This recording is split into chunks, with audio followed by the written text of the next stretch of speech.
प्यारे दर्शकों नमस्कार। तारीख है आज 20 जुलाई 2026, दिन सोमवार, हिंदी तिथि आषाढ़ माह शुक्ल पक्ष सप्तमी।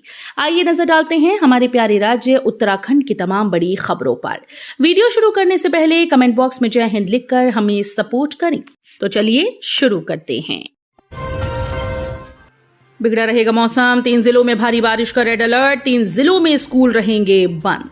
उत्तराखंड में भारी से बहुत भारी बारिश होने की संभावना है। मौसम विज्ञान केंद्र की ओर से नैनीताल, चंपावत और उधम सिंह नगर जिले के कुछ इलाकों में भारी से बहुत भारी बारिश का रेड अलर्ट जारी किया गया, जबकि देहरादून, टिहरी, पौड़ी, उत्तरकाशी, रुद्रप्रयाग, हरिद्वार और बागेश्वर जिले के कुछ हिस्सों में भारी बारिश का ऑरेंज अलर्ट जारी है।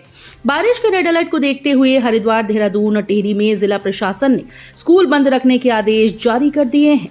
सभी आंगनबाड़ी केंद्र और कक्षा 1 से 12 तक के स्कूल बंद रहेंगे।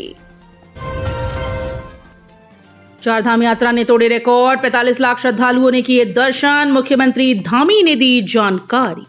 मुख्यमंत्री पुष्कर सिंह धामी ने घोषणा की है कि इस वर्ष की चारधाम यात्रा ने अब तक के सारे रिकॉर्ड तोड़ दिए। उन्होंने बताया कि बाबा केदारनाथ, बद्री विशाल, गंगोत्री, यमुनोत्री धाम में अब तक लगभग 45 लाख श्रद्धालु दर्शन कर चुके हैं। मुख्यमंत्री ने इसे उत्तराखंड के लिए गर्व का विषय बताया और कहा कि यात्रा अभी जारी है, जिससे श्रद्धालुओं की संख्या में और वृद्धि की उम्मीद है। मुख्यमंत्री धामी ने मानसून के दौरान मौसम से जुड़ी चुनौतियों पर भी बात की। उन्होंने कहा कि भारी बारिश और भूस्खलन जैसी स्थितियों में यात्रियों की सुरक्षा सुनिश्चित करने के लिए यात्रा को अस्थायी रूप से रोकना पड़ता है। सरकार के लिए श्रद्धालुओं की सुरक्षा सर्वोच्च प्राथमिकता है और यात्रा का संचालन मौसम की स्थिति के आधार पर ही किया जाएगा। ऋषिकेश कर्णप्रयाग रेल परियोजना, सीएम धामी की पहल, फ्री जोन समीक्षा में पहाड़ों में विकास की नई राह। उत्तराखंड में बहुप्रतीक्षित ऋषिकेश कर्णप्रयाग रेल परियोजना केवल परिवहन व्यवस्था को बदलने वाली योजना नहीं, बल्कि ये पहाड़ों के आर्थिक और सामाजिक भविष्य को नई दिशा देने वाली परियोजना मानी जा रही है। अब जब इस महत्वाकांक्षी रेल परियोजना का अधिकांश कार्य अंतिम चरणों में पहुंच चुका है, तो राज्य सरकार उन प्रतिबंधों की समीक्षा की ओर बढ़ रही है जो निर्माण कार्य के दौरान सुरक्षा कारणों से लगाए गए थे। मुख्यमंत्री पुष्कर सिंह धामी के निर्देश पर आवास विभाग ने रेलवे फ्री जोन में 400 मीटर प्रतिबंध की समीक्षा प्रक्रिया शुरू कर दी है। बद्रीनाथ में चढ़ावा हेराफेरी, अब कुबेर का खजाना खंगालेगी पुलिस, बीकेटीसी से मांगा 3 वर्षों के दान का रिकॉर्ड। बद्रीनाथ धाम में थाली भेंट की गणना में वित्तीय अनियमितता सामने आने के बाद अब पुलिस जांच का दायरा बढ़ाते हुए भगवान बद्रीनाथ की कुबेर के खजाने तक पहुंच गई है। पुलिस ने बद्रीनाथ केदारनाथ मंदिर समिति से पिछले 3 वर्षों का रिकॉर्ड तलब किया। जांच में नकदी के साथ ही श्रद्धालुओं द्वारा चढ़ाए गए सोना, चांदी, हीरे, माणिक और अन्य बहुमूल्य आभूषणों का भी मिलान किया जाएगा। मंदिर परिसर में स्थापित 26 दान पात्रों से प्राप्त नकदी और बहुमूल्य वस्तुओं की गणना के बाद उन्हें अलग अलग सुरक्षित बॉक्स में रखकर अभिलेखों में दर्ज किया जाता है। इसे बद्रीनाथ में कुबेर का खजाना कहा जाता है। इसी रिकॉर्ड की अब बारीकी से जांच होगी। हरिद्वार में धार्मिक स्थलों से हटाए गए लाउड स्पीकर, बिना अनुमति इस्तेमाल पर चेतावनी। उत्तराखंड के हरिद्वार में ध्वनि प्रदूषण पर लगाम लगाने के लिए पुलिस ने विशेष अभियान चलाकर धार्मिक स्थलों से 94 लाउड स्पीकर हटा दिए। अधिकारियों के अनुसार ये लाउड स्पीकर निर्धारित ध्वनि सीमा से अधिक आवाज में संचालित किए जा रहे थे। कार्रवाई सुप्रीम कोर्ट के निर्देशों, सरकारी आदेशों और ध्वनि प्रदूषण नियमों के तहत की गई। पुलिस ने जिले के शहरी और ग्रामीण दोनों क्षेत्रों में विभिन्न थाना क्षेत्रों के अंतर्गत आने वाले धार्मिक स्थलों का निरीक्षण किया। अभियान के दौरान शहर के इलाकों से 31 और ग्रामीण क्षेत्रों से 63 लाउड स्पीकर हटाए गए। रुड़की के भगवानपुर में साइबर ठगी, रिश्तेदार का मोबाइल हैक कर युवक से ठगे 2.30 लाख। भगवानपुर कस्बा निवासी एक युवक का रिश्तेदार बनकर साइबर ठग ने 2.30 लाख रुपए की रकम साफ कर दी। आरोपित ने उसके रिश्तेदार का मोबाइल हैक कर अपनी जरूरत बताकर ये रकम मांगी थी। बाद में पीड़ित को जब इसका पता चला तो उसने तहरीर दी। बीकेटीसी नहीं कर पाई जर्जर मंदिर का जीर्णोद्धार, 3 साल से कमरे में हो रही सीता माता की पूजा। चाई गांव में स्थित सीता माता का पौराणिक मंदिर जर्जर हो गया है। सीता माता की मूर्ति को एक कमरे में रखकर पूजा अर्चना की जा रही है। ग्रामीण 3 साल से मंदिर निर्माण की मांग कर रहे हैं, लेकिन करोड़ों की कमाई करने वाली बद्री केदार मंदिर समिति अभी तक इस मंदिर की ओर कोई ध्यान नहीं दिया। ज्योतिर्मठ विकासखंड के अंतर्गत चाई गांव में स्थित सीता माता का पौराणिक मंदिर है। उत्तर भारत में एकमात्र सीता माता के इस पौराणिक मंदिर को लेकर पौराणिक मान्यताएं जुड़ी हुई हैं, लेकिन बीकेटीसी के अधीन ये मंदिर 3 साल पहले जर्ज हो गया था। मंदिर की स्थिति ऐसी है कि ये कभी भी गिर सकता है। कोतवाली में भाजपा नेताओं से मारपीट, मंडल अध्यक्ष और पूर्व मंडल अध्यक्ष ने पुलिस पर लगाए गंभीर आरोप।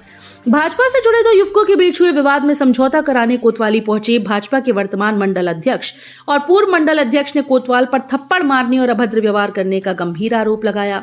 घटना के बाद राजनीतिक गलियारों में भी मामला चर्चा का विषय बन गया। जानकारी के अनुसार भाजपा से जुड़े 2 युवकों के बीच किसी बात को लेकर विवाद हुआ, जो देखते ही देखते मारपीट में बदल गया। लोन पास कराने के नाम पर रिश्वत मांगने वाला जासूस सीबीआई के हत्थे चढ़ा, आगरा से किया गिरफ्तार। केंद्रीय अन्वेषण ब्यूरो सीबीआई ने लोन स्वीकृत कराने के नाम पर रिश्वत वसूलने वाले एक शातिर जासूस को गिरफ्तार किया।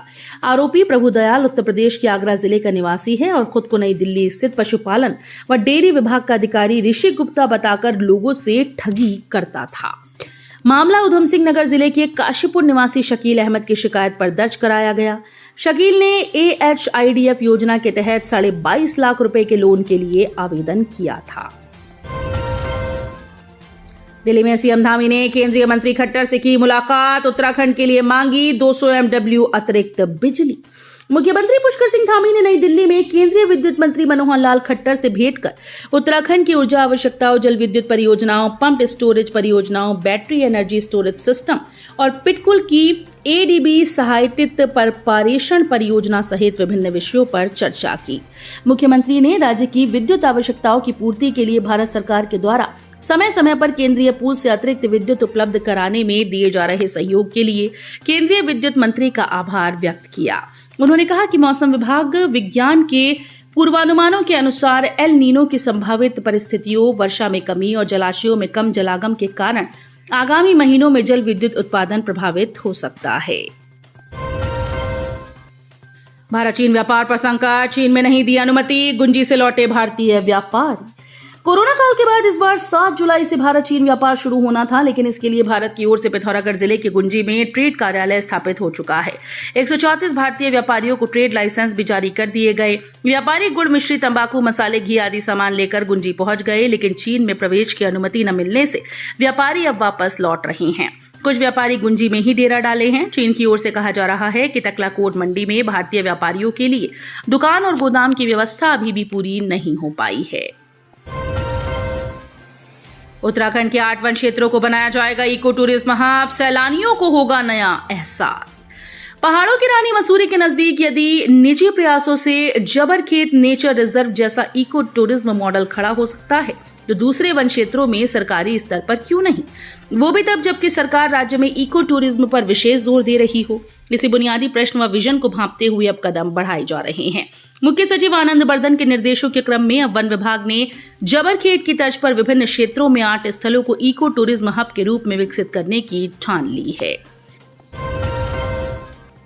कांवड़ यात्रा के लिए पुलिस अलर्ट, देवबंद कोतवाली प्रभारी ने उत्तराखंड बॉर्डर पर किया निरीक्षण।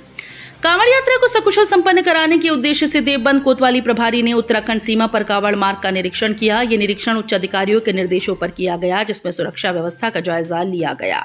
रविवार को 3 बजे निरीक्षण के दौरान कोतवाली प्रभारी कपिल देव ने ड्यूटी पर तैनात पुलिसकर्मियों को आवश्यक दिशा निर्देश दिए। उन्होंने बताया कि संदिग्ध व्यक्तियों और वाहनों की सतर्कता से जांच की जाएगी। साथ ही जल लेने जा रहे और जल लेकर लौट रहे कांवड़ियों को किसी प्रकार की असुविधा न हो, इसके लिए प्राथमिकता के साथ प्रबंध किए जा रहे हैं। सड़क की सुविधा नहीं, बीमार बुजुर्ग महिला को पीठ पर उठाकर चले 5 किलोमीटर पैदल, तब पहुंचाया अस्पताल। खांसी ग्राम पंचायत के दोणी गांव में सड़क की सुविधा का दंश लोग आज भी झेल रहे हैं।